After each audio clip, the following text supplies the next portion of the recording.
तो कैसे हैं? I hope that you are fine. आप लोग स्वस्थ होंगे, अच्छे होंगे।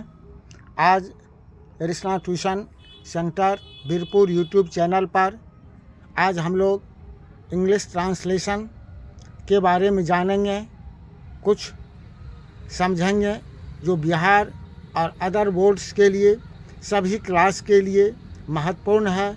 इस इंग्लिश ट्रांसलेशन के अंतर्गत हम देखेंगे use of can, may, should and must का प्रयोग कहाँ कहाँ पर होता है, कैन का प्रयोग कहाँ होता है, मे का प्रयोग कहाँ होता है, शुड का प्रयोग कहाँ किया जाता है और मस्ट का प्रयोग क्या कहाँ जाता है। तो आप लोग इस क्लास को अधिक से अधिक अपने दोस्तों के बीच में शेयर कीजिएगा।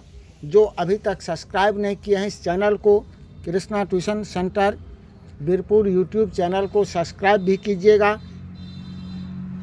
तो आइए, आज हम लोगों का क्लास बहुत ही महत्वपूर्ण है, क्योंकि आज हम लोग देख रहे हैं use of May, can, may, should and must, अर्थात इसका प्रयोग कहाँ कहाँ होता है। कैन का प्रयोग कहाँ होता है, मे का प्रयोग कहाँ होगा, शुड का कहाँ होगा और मस्ट का प्रयोग कहाँ होगा। ये आज सारा हम लोग Krishna tuition centre Birpur YouTube channel के माध्यम से आज हम लोग देखेंगे।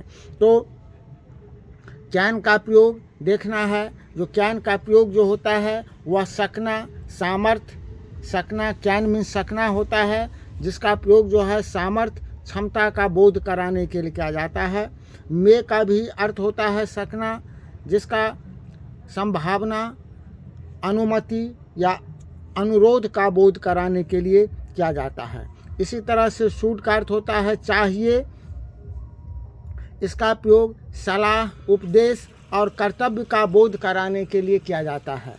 इसी तरह से मस्ट जो है वह मस्ट का प्रयोग जो है, मस्ट मीन्स अवश्य चाहिए या जोरदार सलाह देने के लिए इसका प्रयोग किया जाता है। जोरदार सेंटेंस में, जोरदार उपयोग करने में उसका जो है प्रयोग किया जाता है। जैसे फॉर एग्जाम्पल हम लोग लेते हैं, जैसे सर्वप्रथम सामर्थ्य या क्षमता का बोध कराने के लिए, जैसे हिंदी का वाक्य है मैं यह काम कर सकता हूँ, मैं यह काम कर सकता हूँ। तो इसका क्या होगा, इसमें कर सकता हूँ ये क्षमता का बोध कराता है, तो I can do this work, इसका क्या हो जाएगा, I can do this work. दूसरा है वह अंग्रेजी बोल सकता है, नहीं, वह अंग्रेजी बोल सकता है, फिर यहाँ पर क्षमता का बोध होता है, तो इसका होगा he can speak English, he can speak English. तुम उसे पीट सकते हो, यू कैन बीट हिम, वह कलम से लिख सकता है, शी कैन राइट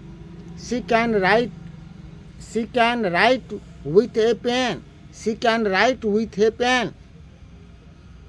इसी तरह से अब हम लोग ये अनुमति के अर्थ में जो मे का प्रयोग होता है उसको देखेंगे। जैसे है तुम घर जा सकते हो, यू मे गो होम, आप अंदर आ सकते हैं, यू मे कम इन। अब आ गया इसी तरह से अनुरोध के अर्थ में मे का प्रयोग होता है। जैसे क्या मैं अंदर आ सकता हूँ, मे आई कम इन, क्या मैं आपकी कलम ले सकता हूँ, मे I take your pen.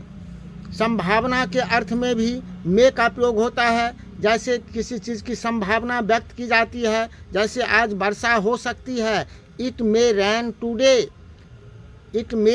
Rain today, मेरा भाई आज आ सकता है, my brother may come today. अब जो है यह सलाह और उपदेश देने के लिए भी, सलाह और उपदेश के लिए शुड का प्रयोग होता है। जैसे उसे पढ़ना चाहिए, ही शुड रीड, आपको सवेरे जगना चाहिए, you should get up early. अगला है, जैसे हम कहें जोरदार के लिए मस्ट का प्रयोग होता है। जोरदार सेंटेंस में मस्ट का प्रयोग होता है। जोरदार का और सलाह देने के लिए, जैसे तुम्हें वहाँ अवश्य जाना चाहिए, you must go there, you must go there, आपको यह काम अवश्य कर लेना चाहिए, you must do this work. इसी तरह से ये जोरदार सेंटेंस जहाँ रहेगा, अर्थात हिंदी वाक्य में यदि अवश्य लगा हुआ रहेगा तो वहाँ मस्ट का प्रयोग होगा। जैसे राम को वहाँ अवश्य जाना चाहिए, इसी तरह से मुझे अवश्य पढ़ना चाहिए, पिताजी को अवश्य आना चाहिए। ये जो जोरदार सेंटेंस हुआ और ऐसे वाक्य में मस्ट का प्रयोग होगा। तो इस तरह से आज हम लोग ये कैन का, मे का, शुड का, मस्ट का प्रयोग देखें। इस सब का प्रयोग कहाँ कहाँ होता है, आप लोग इसे कंप्लीट कर लीजिएगा।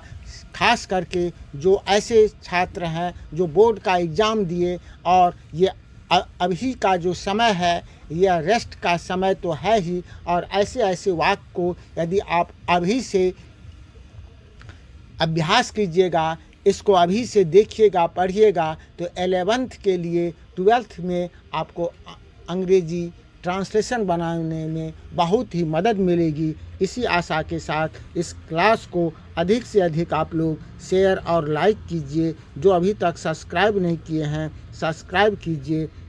इसी के साथ आज की क्लास यहीं समाप्त होती है। फिर मिलते हैं नेक्स्ट क्लास में। तब तक के लिए सबको बहुत बहुत धन्यवाद।